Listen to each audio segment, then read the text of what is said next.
Ô Senhor, obrigada, Pai, por mais um dia aqui na Tua presença, Senhor, por estarmos reunidos aqui para aprender mais de Ti, da Tua palavra, do que o Senhor tem para nós esta manhã, Senhor. Usa o Marcelo, Pai, para que ele possa ser usado para trazer a Tua palavra, nos ensinar, Pai, para que a gente possa andar nos Teus caminhos e não nos desviar, Senhor. Obrigada pela vida de cada um que se dispôs a estar aqui esta manhã. Obrigada pelos que estão vindo, pelos que vão vir para o culto. Que seja um domingo abençoado, em nome de Jesus. Amém. Amém, amém e amém. Então hoje, igreja, a gente entra aí no livro de Neemias, né? Vamos ver se a gente consegue passar a Esther também. Terminamos Esdras na outra aula, né? E de vez em quando é bom a gente voltar, porque como a gente às vezes passa, ou só uma vez por semana, a gente entender que desde Gênesis, a gente vem vendo dois movimentos, né? E quando começou a entrar na formação do povo, tem dois grandes movimentos aí de Israel, né? Que o Antigo Testamento tipifica, assim como se fosse a nossa jornada espiritual. Então, assim, do Egito para Canaã representa a nossa caminhada pessoal, cada um de nós, né? Eu, vocês, né? Que seria sair do domínio do pecado, né?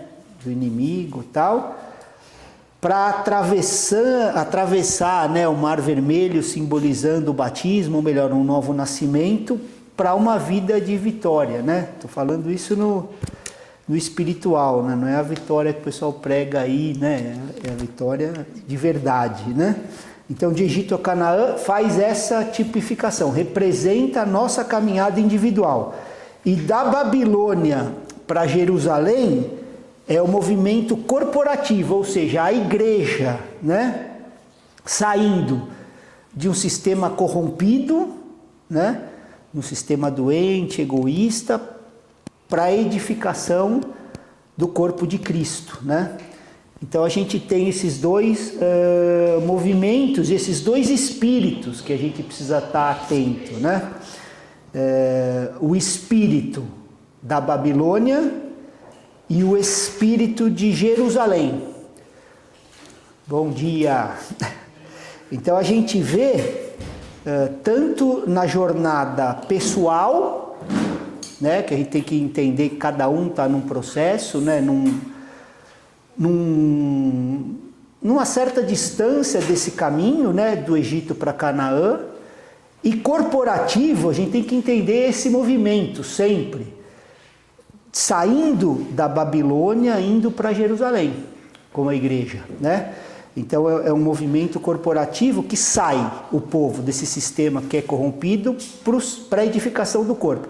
E esses dois espíritos, a gente precisa ficar atento e prestar atenção como ele permeia toda a Bíblia, né? E o espírito da Babilônia, o que ele fala para nós? O que ele mostra? Um sistema corrompido de cristianismo. Então a própria Bíblia nos alerta sobre isso. Isso aí não tem nada a ver com o sistema de placa denominacional, não é isso. É o sistema que está além disso, né? Que envolve muitas, porque o princípio é espiritual. Então esses dois espíritos da Babilônia e de Jerusalém, desde que o povo é formado, a gente vai vendo pela Bíblia, até chegar em Apocalipse, porque o próprio Senhor fala assim: sai dela, povo meu, sistema religioso corrompido ali, no final de tudo. E ela permeia a Bíblia inteira. Então o princípio da Babilônia é um sistema, porque no 18 fala do comercial, e aí no 20 do religioso. Então é o mesmo sistema, só que religioso. Então ele é um sistema que ele visa o ganho pessoal, visa o lucro. Estou falando no sentido espiritual, para vocês discernirem isso, né? Então é tipo assim, eu entro nesse sistema com o seguinte sentimento, né? O que eu ganho com o cristianismo? O que vai me dar isso aqui? Isso é pessoal também. Isso é pessoal. Eu viro um consumidor religioso. Eu quero me encher, eu quero plá, né? E aí fica o pano de fundo perfeito, que você junta um alfa e um monte de beta. O cara fica um ungidão do pedaço e a galera consumindo.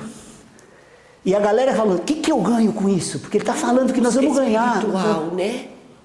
Não aquela busca espiritual de transformação que nós necessitamos. É sempre, Tetê, buscando os seus próprios interesses. Então o sistema religioso, né, da Babilônia, que engana muita gente, né, é edificado com esse fundamento. O que eu posso ganhar disso? O que isso vai me dar? Ou assim, deixa eu buscar meus interesses aqui, né? Então, vou estar num lugar assim, minha família, blá, blá, blá, sempre buscando isso. E é um sistema religioso que funciona muito, né? Então, hoje, a gente, assim, infelizmente, né, está tendo que evangelizar pessoas desses ambientes. E aí, quando se falavam, né, tá pescando em aquário de outros, né, essas conversinhas. Mas tem um pastor muito querido, que a Adriana também conhece, amigo nosso, Igor Miguel, que ele fala, não, você está tirando do esgoto, não tem aquário. Então, olhem as coisas como elas são. Quando você começa a botar luz naquilo, você tira do esgoto. Porque é um sistema corrompido, e o cara está achando que está tudo bem. Porque o sistema, né, é bruto, né? E o princípio de Jerusalém é o oposto disso. Realmente o oposto, né? Como que Davi se expressou lá em 2 Samuel? Não oferecei ao Senhor meu Deus, o que ele fala? Holocausto que não me custem nada. Falou, não quero oferecer nada para Deus. E ele não era um homem conforme o coração de Deus? Né? Então eu não estou buscando lucro, mas eu não quero oferecer ao meu Deus nada que não me custe. E eles pegam até essa passagem, viu, pastor? Para levar para outro lado. Exatamente. Para o lado comercial. Olha, dê tudo, faça tudo. Sendo que é mais fácil você dar alguma coisa do que você tirar de você, tentar transformar aquilo. Né? Não, o sistema é pesado, né? Nossa, é pesado. A gente estava é muito interessante, porque tem um verniz que acaba enganando a gente. E assim, tudo que você usa, coisa humana, para ter o resultado, você está nesse sistema. Porque Jesus foi muito claro, edificarei a minha igreja. Então, assim, se você andar conforme o que ele fala, a tua palavra e o Espírito, ele vai edificando. Porque em Atos é claro, ele falando, acrescentando.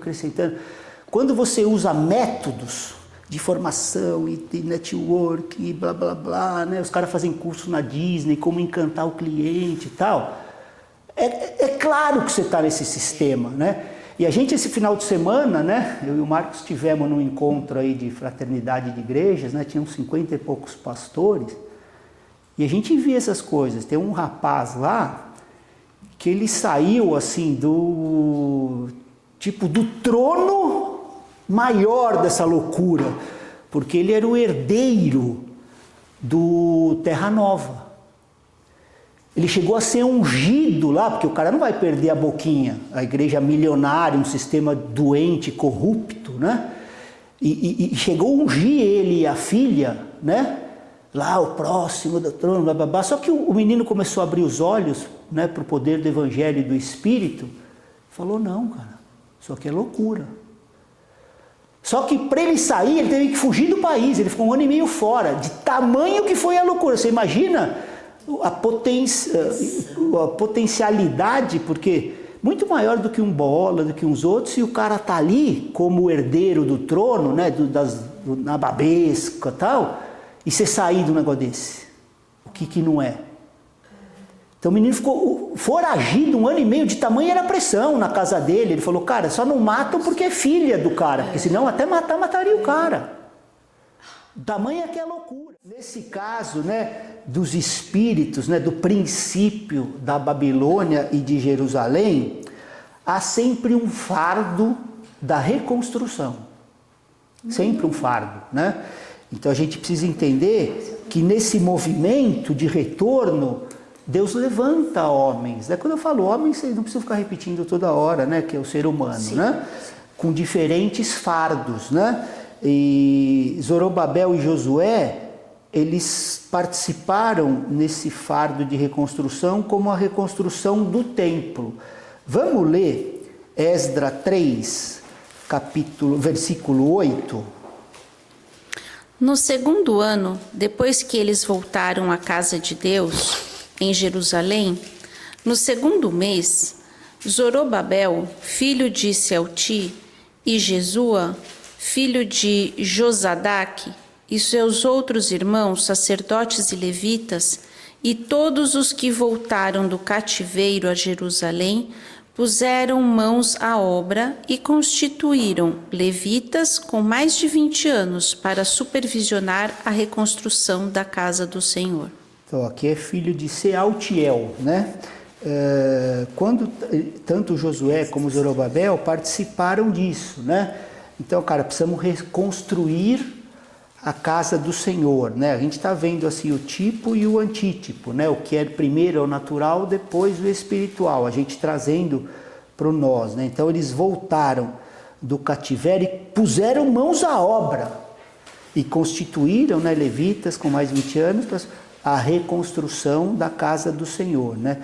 E aí também tem o despertamento profético, né, para a obra, né? Ageu e Zacarias, né? Tanto tem em Ageu 1, do 1 até o 8, a gente poderia ler, só para a gente entender.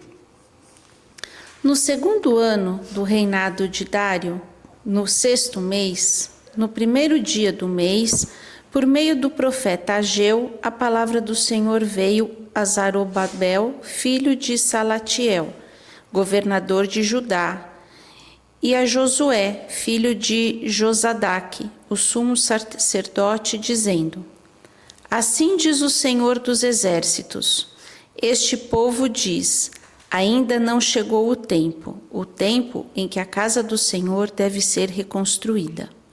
Por isso, a palavra do Senhor veio por meio do profeta Ageu, dizendo: Acaso é tempo de vocês morarem em casas luxuosas enquanto este templo permanece em ruínas?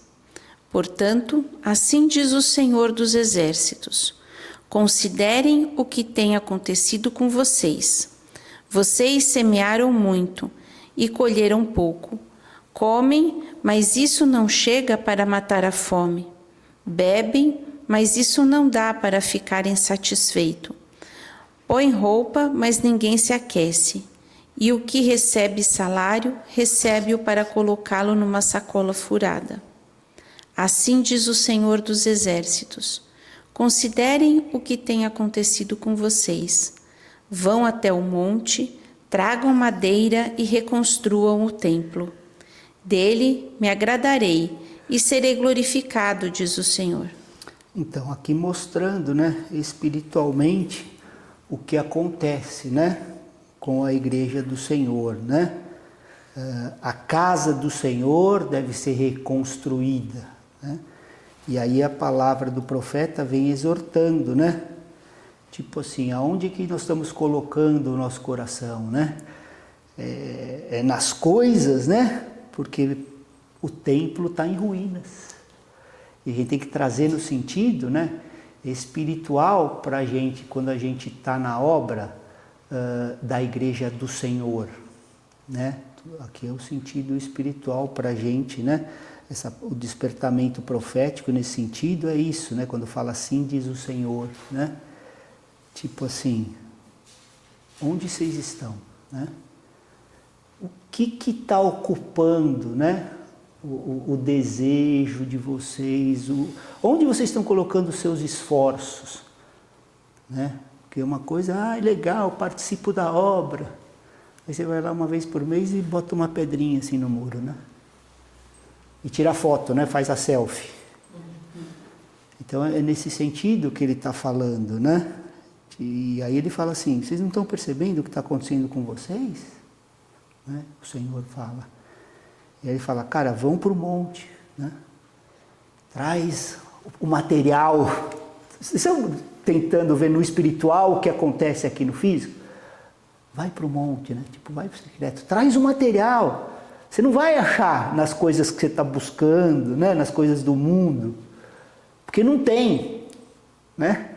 Mas vai para lá, traz o material, porque uma vez, quando vocês entrarem na verdadeira reconstrução, me agradarei e serei glorificado. Né? E aí em Zacarias 1,16, também fala um pouco sobre isso, né? O profético do... Portanto, assim diz o Senhor, voltei-me para Jerusalém com misericórdia, e nela será reconstruído o meu templo, diz o Senhor dos Exércitos, e o cordel será estendido sobre Jerusalém. Então, de novo, né, outra palavra, quando a profecia, né, a profecia bíblica, na verdade, é isso, né, quando se falava assim, diz o Senhor, é quando você traz uma exortação, né, um confronto, né, uma edificação para a igreja de Cristo. Isso é o ministério profético. E aqui está o despertamento profético para essa obra, né? Voltei-me para Jerusalém. Né? Lembra que nós estamos falando dos dois caminhos, né? Babilônia e Jerusalém. Voltei-me, né? Diz o Senhor, né? Com misericórdia. Né? E nela será reconstruído o meu templo. Então o que você está construindo fora dela não é templo do Senhor. Nós vamos chegar um pouquinho lá mais para frente, né? E aí outra coisa importante, né, que Esdras nos lembra, em Esdras 7:10, vamos ler? Porque Esdras pôs no coração o propósito de buscar a lei do Senhor, cumpri-la e ensinar em Israel os seus estatutos e os seus juízos. Então, assim, a necessidade do ensino da palavra de Deus, como ela é, não como queremos ouvir, né? Pois no coração o propósito, né, de buscar, mas não só de buscar, de cumprir e de ensinar. Qual que é o versículo? 7:10, capítulo 7, verso 10. Então, assim, nesse sentido, né, a importância de voltar ao ensino da palavra de Deus, e assim do mesmo jeito que Jesus comissionou, né? A gente tem um módulo na escola, né, que fala do Sermão do Monte, que a gente bate muito nisso, né? Cumprir e ensinar, né? Então assim, busquei a lei para cumprir e ensinar a Israel, né? Porque assim, quando o pastor que cuida, esse está em 1 Pedro 5, se eu não me engano, de 1 a 5 ou de 1 a 4, que fala quando do verdadeiro pastor, né, do rebanho de Deus, fala assim, ser modelo do rebanho. Então assim, não é o que eu falo, é mostrar para o rebanho o que o poder de Deus fez em mim. Então eu estou no rebanho, sou modelo do rebanho. Então o pastor é aquele que está com as ovelhas, que é ovelha, e é modelo do rebanho. Né? Então é nesse sentido, cumprir, né? E aí eu ensino. Retomando, aí nessa edificação, né, Neemias começa a edificação dos muros e a restauração da aliança.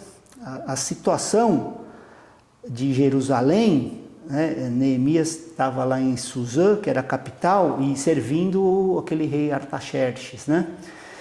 E aí, ao questionar, né, o seu irmão Anani sobre o estado dos judeus, ele recebe um relatório. Aí pega. Vamos ler Neemias 1 até o 3? Então é Neemias capítulo 1, dos versos 1 a 3. Aí dá um tempinho para acharem, o pessoal está com Bíblia de papel, não é tão rápido como digital. Só para eles poderem acompanhar cada um na sua versão, que é rico isso, que às vezes tem alguma palavra que você entende diferente, a gente pode, né, nesse ambiente, gastar um pouco de tempo nisso. Neemias 1:1. Palavras de Neemias, filho de Acalias. No mês de Quisleu, no 20º ano, quando eu estava na cidade de Suzã, veio Hanani, um dos meus irmãos, com alguns homens de Judá. Então lhes perguntei a respeito dos judeus que escaparam e que sobreviveram ao exílio e a respeito de Jerusalém. E eles me responderam: os restantes, os que sobreviveram ao exílio e se encontraram lá na província, estão em grande miséria e humilhação. As muralhas de Jerusalém continuam em ruínas e os seus portões foram destruídos pelo fogo. Então, igreja, olha a situação, né? Quando ele recebe esse reporte, né? E aí ele vê o resto, né? Os que sobreviveram, que se encontram lá, estão em grande miséria e humilhação. E aí ele entra na situação, né, da cidade, que fala assim, ó, as muralhas de Jerusalém continuam em ruínas, né? E os seus portões foram destruídos pelo fogo. Qual que seria o significado, igreja, espiritual disso?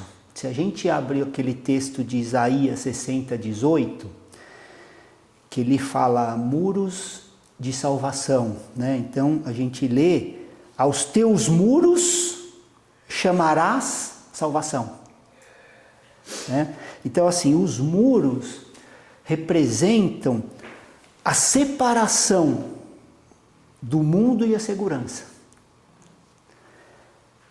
Se o mundo está entrando com facilidade na igreja, como a gente vê, é sinal que eles estão destruídos ou estão muito baixos ainda.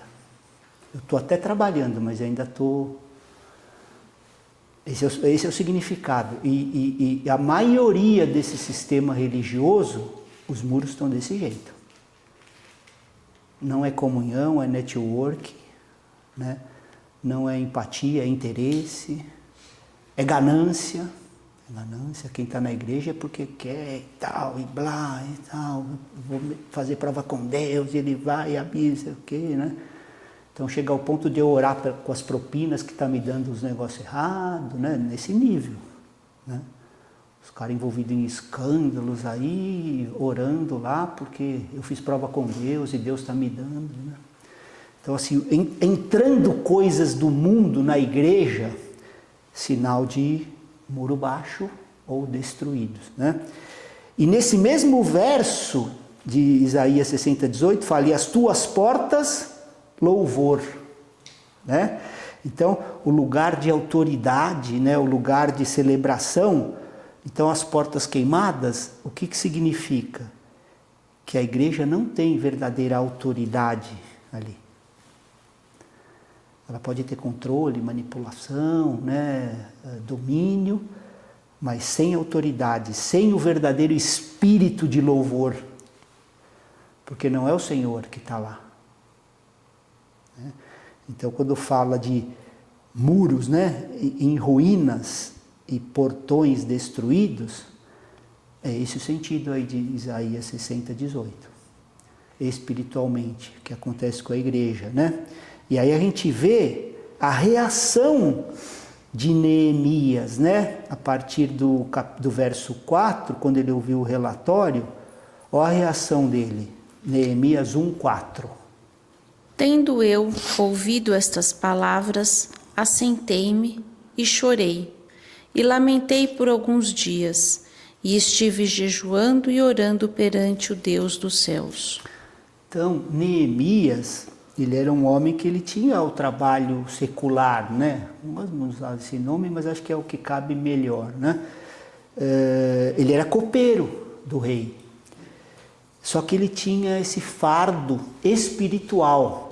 Então, ele ouviu isso, ele não ficou buscando culpado, aquela nação, aquele, né? Ele se identificou com o pecado do povo e clamou pela glória de Deus. Lamentei e jejuei, orando perante o Deus do céu. Essa foi a reação dele. Cara, o que está acontecendo, né? Os muros derrubados, as portas destruídas, e ele não vai, né, buscar o culpado, ele identifica o pecado do povo e clama pela glória do nome de Deus, né? Jejua e ora, lamentando, né? Ele chora perante o Deus do céu, né? E aí a gente vê, a partir do capítulo 2, né, do versos 1 ao 5, essa parte da oração e ação, né? Vamos lá? Neemias 2, verso 1. No mês de Nissan, no 20º ano do reinado de Artaxerxes, uma vez posto o vinho diante dele, eu o peguei e ofereci ao rei. Ora, nunca antes eu tinha estado triste diante dele. Então o rei me disse: por que o seu rosto está triste se você não está doente? Isso tem de ser tristeza do coração. Então fiquei com muito medo e lhe respondi: que o rei viva para sempre. Como não estaria triste o meu rosto e a cidade onde estão sepultados os meus pais está em ruínas e os seus portões foram queimados? O rei me disse: o que me pede agora? Então orei ao Deus dos céus e disse ao rei: se for do agrado do rei, e se este seu servo encontrou favor em sua presença, peço que o rei me envie a Judá, a cidade onde estão os túmulos dos meus pais, para que eu a reconstrua. Então, mesmo diante do rei, né? E o texto falando que Neemias, né, sentiu medo, né, quando ele foi questionado sobre a tristeza dele, ele não agiu baseado no medo, mas na fé. Ele tinha fé disso. Então, peço ao rei que me envie ajudar, né, para que eu reconstrua. Então, mesmo com medo, o que fez ele andar foi a fé e não o medo, né, que paralisaria. E quando a gente começa a andar nisso, né, vendo e trabalhando na reconstrução, tudo que eu estou falando aqui, eu estou falando como igreja do Senhor, então no sentido espiritual, tá? Então que a gente não leve para coisas das igrejas locais só, mas considerando um sistema religioso corrompido, né? E a reconstrução desse sistema, né? E começando com a igreja local, né? E quando a gente começa a andar nisso, a enxergar isso e andar nisso, a oposição é inevitável. Porque você está indo com um sistema que é muito forte, o sistema da Babilônia, né? Muito forte, e que é regido pelo príncipe desse mundo. Então vai ter, e aí a gente vai ler aqui em Neemias 2, do 19 e versos 19 e 20, só para a gente ver. Porém, quando Sambalate, o Horonita, Tobias, o servo amonita, e um árabe chamado Gesem souberam disso, zombaram de nós e nos desprezaram, dizendo: o que é isso que vocês estão fazendo? Querem que se rebelar contra o rei? Então lhes respondi: o Deus dos céus é quem fará com que sejamos bem-sucedidos. Nós, seus servos, vamos nos preparar e começar a reconstrução, mas vocês não têm parte, nem direito, nem memorial em Jerusalém. Então o texto aqui está bem claro, né? assim que começa, né, a obra de restauração do testemunho de Deus, a oposição se levanta imediatamente. Imediatamente você vai ter, né? Então aqui no caso já começou, né, o desprezo, a zombaria, né?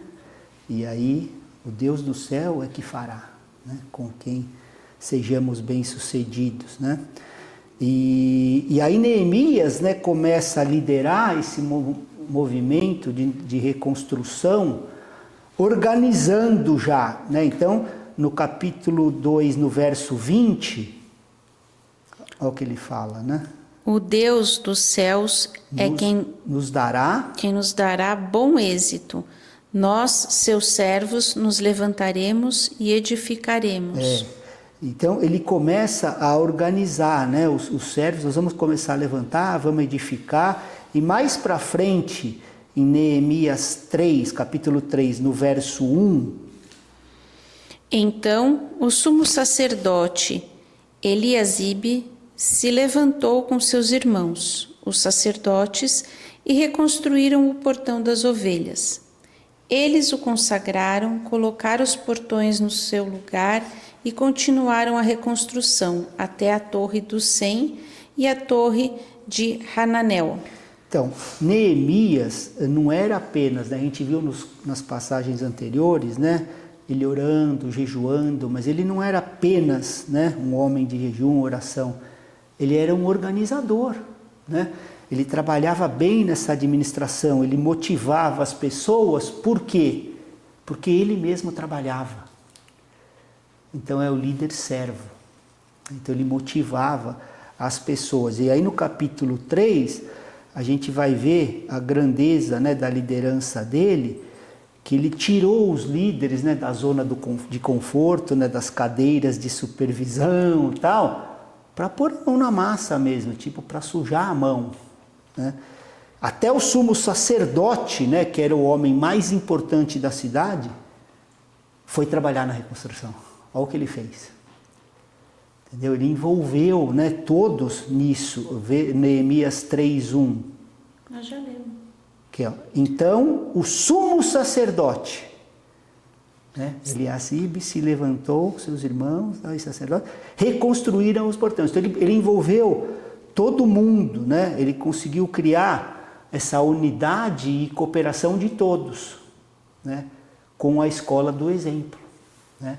Então, eu administrava bem, só que eu estava lá na linha de frente, eu estava colocando tijolo junto, né? Eu não estava no gabinete só ali, ó, ali e tal, não.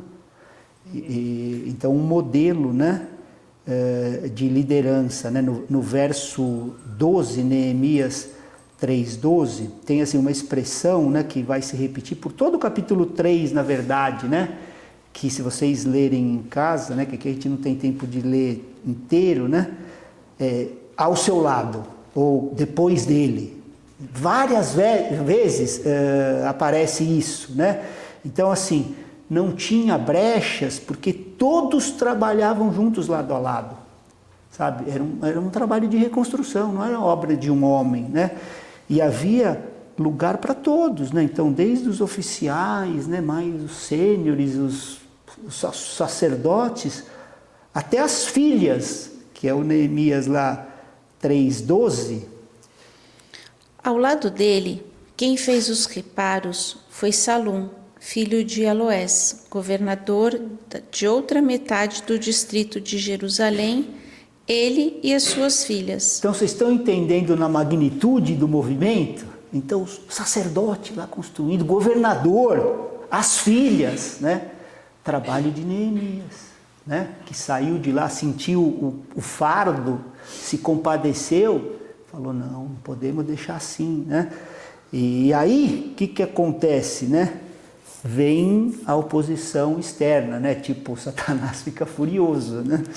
Então, assim que a reconstrução avançou, Sambalate se irou, né? E veio, ó, Neemias 4:1. Tendo Sambalate ouvido que edificávamos o muro, ardeu em ira e se indignou muito e escarneceu dos judeus. Então, vocês acham que essa fúria era contra o bem-estar social? Óbvio que não, né? É uma reação espiritual. Sabe o que está acontecendo, né? E aí se ira. Então, Satanás, ele sempre vai contra aqueles... Isso a gente precisa ter clareza e entendimento disso, né? Contra aqueles que se levantam para edificar a verdadeira igreja de Cristo. Vai vir contra, né? A oposição, né? Incluiu lá escárnio, né? Que em Neemias 4:2, chamando lá os fracos judeus, né? E até na conspiração, né? Planejando ataques para causar confusão, em Neemias 4:8, né? E a estratégia em 4:9 parece clara, né? De vigilância e oração, né? Então Neemias não ficou entrando em bate-boca sem sentido, né? A resposta foi prática, mas espiritual. Olha o 4:9, Neemias 4:9. Porém, nós oramos ao nosso Deus, e como proteção pusemos guarda contra eles, de dia e de noite. Então, aqui qual que é o princípio bíblico, né? Vigiar e orar. Então, eles vigiavam o inimigo, mas orando ao Senhor, né? Ó, nós oramos ao nosso Deus e como proteção pusemos guarda contra eles de dia e de noite. Vigiar e orar. Vigiar e orar. É a nossa parte, né? Por isso que fala assim, se o Senhor não guardar, em vão, né? Vigiam os sentinelas. Então quer dizer que você tem que vigiar e o sentinela tem que estar lá. Só que vai ser em vão se você não orar. Então não é, tudo é o Senhor. E eu deixo o muro quebrado, as portas abertas, Senhor, sabe, esse espiritualizar essa turma do sabe, tudo. Então é o vigiar e orar. Nossa parte a gente está lá em vigilância. Só que confiando no Senhor, porque nós oramos ao nosso Deus, né? E a obra é dele. Então, e aí vinha a oposição interna também, que é o desânimo e a murmuração, né? Então as pessoas começam a ficar desanimadas e murmurar, é o perigo que vem de dentro, né? Vamos ler, é assim, por que acontece isso? Porque a gente fica cansado no entulho, entendeu? A hora que está tudo no chão, as pedras derrubadas, entulho, dá uma canseira. E aí o perigo é esse, Neemias 4:10. Disse Judá: já desfaleceram as forças dos carregadores, e o entulho é muito. Não podemos edificar o muro. Estão entendendo no espiritual o que acontece? E aí, Neemias, como que ele combate esse medo, né? Ele lembra o pessoal a grandeza de Deus. Neemias 4:14.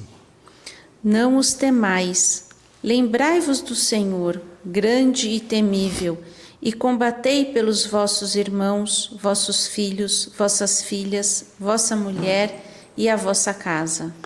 Então assim, né, quando é muito entulho, a gente não vai conseguir edificar, é muita ruína. Não temais, lembrais do Senhor, grande e temível. Combatei pelos vossos irmãos, vossos filhos, vossas filhas, vossa mulher e vossa casa. Então, lembrando, né, a grandeza de Deus quando vem o desânimo, né, que a obra não é nossa. Porque o que acontece na nossa fraqueza? O poder de Deus. Né? Então, a gente tem que lembrar o grande e temível. Né? Lembrar do temível Deus. E a integridade, né, financeira e o exemplo, né, pessoal que Neemias deu, né, tremendo, né, de abnegação, porque como governador ele tinha direito às provisões pagas pelo povo, mas ele renuncia para que isso não sobrecarregasse o irmão. Não, eu estou aqui na trincheira com vocês, cara. Eu não vou colocar mais peso em vocês, eu vou estar aqui, né? Então a integridade e o exemplo dele, né? Em Neemias 5:15, olha o que ele diz. Mas eu assim não fiz, por causa do temor de Deus. Eu não tomei o meu direito, né? O que eu poderia, por causa do temor de Deus, né? Então ele serviu a Deus às suas próprias custas, focando todo o recurso para a edificação do muro, que é aquela coisa de Paulo. Paulo, ok, tinha época que estava tranquilo, agora se não estava, eu não vou pesar, meu irmão, eu vou lá para fazer tenda, cara. Não importa, eu estou cansado, estou arrebentado, mas à noite eu estou lá costurando minhas tendas, entendeu? Porque eu não quero pesar para a obra de Deus, né? Nesse sentido. Aí o foco na missão, né? Neemias 6, de 1 a 15, quando o muro estava quase pronto, o inimigo tentou outra tática, distração. Ele convidando, né, Neemias para uma conversa, e essa resposta é um marco, né, para todo aquele que está na liderança. Olha o que ele fala em Neemias, depois vocês leem, né, de Neemias de 1 a 15, mas Neemias 6 no verso 3. Estou fazendo grande obra, de modo que não poderei descer. Por que cessaria esta obra, enquanto eu a deixasse e fosse ter convosco? Então, assim, né, ele tinha clareza na obra. Então, os convites, tal, para ele sair, blá, blá, blá. Ele, cara, eu estou fazendo uma obra que é muito grande, você não está entendendo. E eu não vou poder descer. Então, os convites do mundo, né, dos banquetes, tal, não iam pegar o coração dele, porque falou, por que eu cessaria essa obra se eu fosse com você? Né?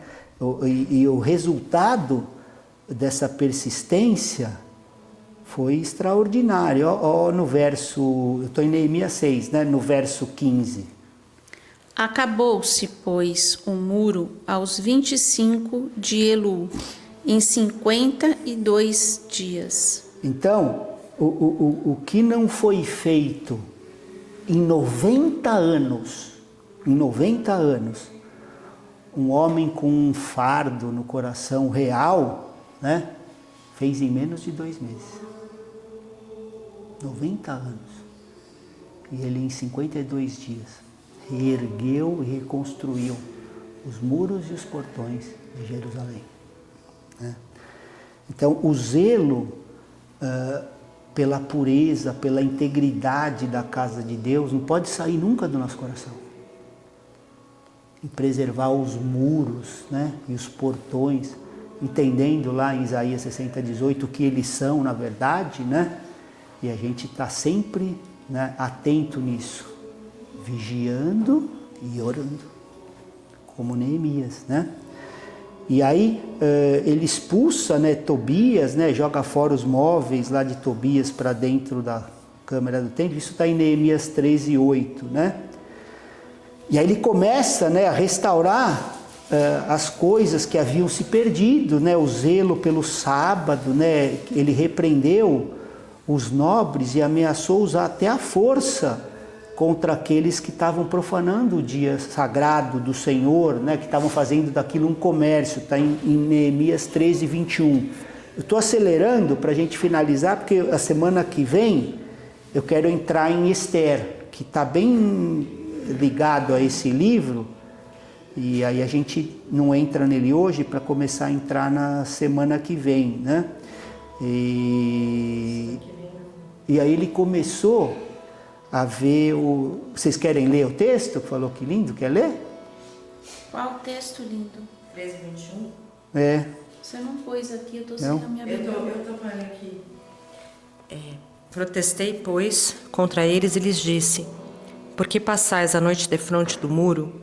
Se outra vez o fizerdes, lançarei mão sobre vós. Daí em diante não tornaram a vir no sábado. Entendeu? Então ele repreendia os nobres, né? E ameaçando mesmo aqueles que estavam profanando o dia do Senhor com comércio, né? E ele também falou dos casamentos mistos, né? Do povo se misturando. Tudo que eu falo aqui, né, é espiritual, né, igreja? Eu acho que isso não precisa ficar voltando toda hora, né? Ah, então eu não vou casar porque é de outra etnia, né? Nada dessas baboseiras, né? É de outra denominação, né? Eu acho que a gente já caminhou bem nisso, né? Então, assim, aqueles que abandonaram, né, a separação santa do povo. Porque o que fazia o povo ser separado era a presença de Deus. Então não dá para ter unidade, entendeu? O que fazia o povo ser separado? A presença de Deus, né? Então era o povo santo de Deus, não podia ver. Então ele confrontou severamente. Se alguém puder ler lá Neemias 13, 25, só para a gente finalizar. Contendi com eles e os amaldiçoei, e espanquei alguns deles, e lhes arranquei os cabelos. Entendeu? Não, espiritualmente, não, é para ter uma ideia, cara, espiritualmente, o que a gente aceita como normal e o que o Senhor permite ser feito para preservar o povo santo, o povo puro. E a gente acha, tá tudo bem, né? Então assim, o que não está bem para Deus, não pode estar bem para nós, porque quando a palavra de Deus fala assim, né? O que for ligado no céu será ligado na terra, e o que for ligado na terra, o que for desligado na terra será desligado no céu. É nesse sentido de assim, se Deus permite, a obrigação da igreja é permitir aqui. Agora, se Deus proibiu, a obrigação da igreja é proibir. Essa ligar e desligar, né? É nesse contexto. E a igreja, o mundo permitiu, a gente também permite, né? E criam-se essas igrejas, essas empresas de religiões aí, espalhadas, né? Então, que o Senhor nos dê graça para que a gente continue vigiando e orando para preservar o nosso coração no caminho, né? Egito, Canaã, isso é pessoal, pensando no corporativo, saindo da Babilônia para Jerusalém. O nosso caminho é Jerusalém, nunca Babilônia, amém? Permitindo o Senhor, semana que vem, daqui algumas, permitindo o Senhor, na próxima aula, entramos em Esther. É um livro interessante porque não cita nenhuma vez o nome de Deus, mas aparece ele trabalhando invisivelmente. É tremendo. Amém? Nós voltaremos daqui 2 domingos, né? Permitindo o Senhor, eu embarco na sexta e aí eu volto só no outro domingo, né? A trabalho. E aí a gente volta no livro de Esther. Amém? Obrigado, igreja. Que Deus nos abençoe, né?